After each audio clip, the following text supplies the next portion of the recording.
All right, let's jump right in. Today, we're going to explore a really powerful framework for building a lifestyle rooted in gratitude. And we're drawing our insights from the journal, the Shukr Lifestyle. So let's kick things off with a pretty big question, one I think we all wrestle with from time to time. How do you actually build a habit of happiness? Is it something that just happens to you? Or is there a way to intentionally cultivate it? Well, it turns out there is a framework for exactly that, one that comes from an ancient spiritual tradition. And it's all built around one powerful idea: shukr.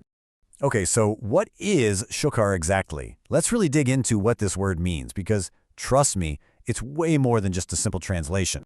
Shukr is the Arabic term for gratitude within the Islamic tradition. But here's the key thing: it's not just a feeling. The source material is super clear on this. It's a religious obligation that starts in the heart, yeah. But, and this is the crucial part, it has to be expressed through your actions. And this idea is absolutely central to the faith. When the Prophet Muhammad was asked about his intense worship, his response was this question: should I not be a grateful servant? That really gets to the heart of it, doesn't it? In this tradition, gratitude isn't just some nice-to-have virtue. It's seen as the absolute peak of devotion. So this builds on that core idea. It's all about shifting gratitude from something that you passively feel into something that you actively practice every single day. And this is where you can see the difference so clearly. On one hand, you have what we might call passive gratitude. You know, that quick, fleeting good feeling you get when something nice happens? But active shukr is a whole different ballgame.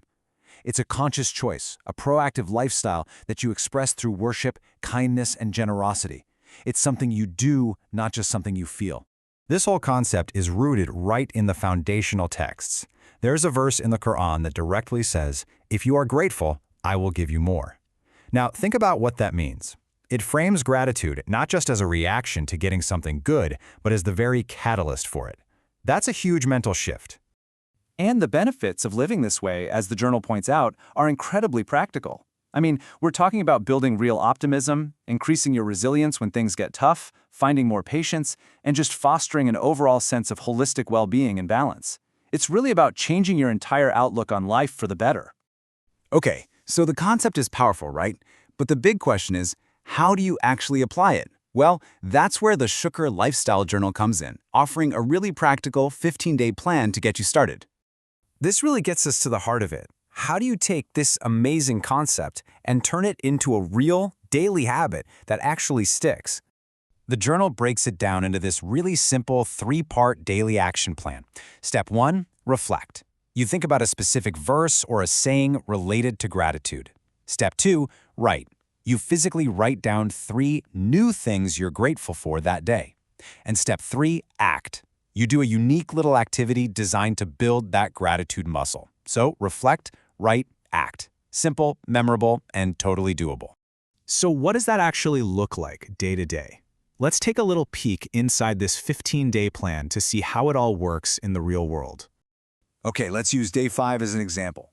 The theme is something we can all relate to: gratitude for our food, for our sustenance. So for the reflect step on day 5, you'd be considering this saying, which equates the reward of eating with gratitude to the reward of fasting with patience. Just pause on that for a second. That totally reframes a simple act like eating into a profound spiritual practice. And then comes the act step. The journal prompts you to eat your next meal mindfully, to really acknowledge the whole chain of events: the farmer, the driver, the grocer, every single step that brought that food to your plate.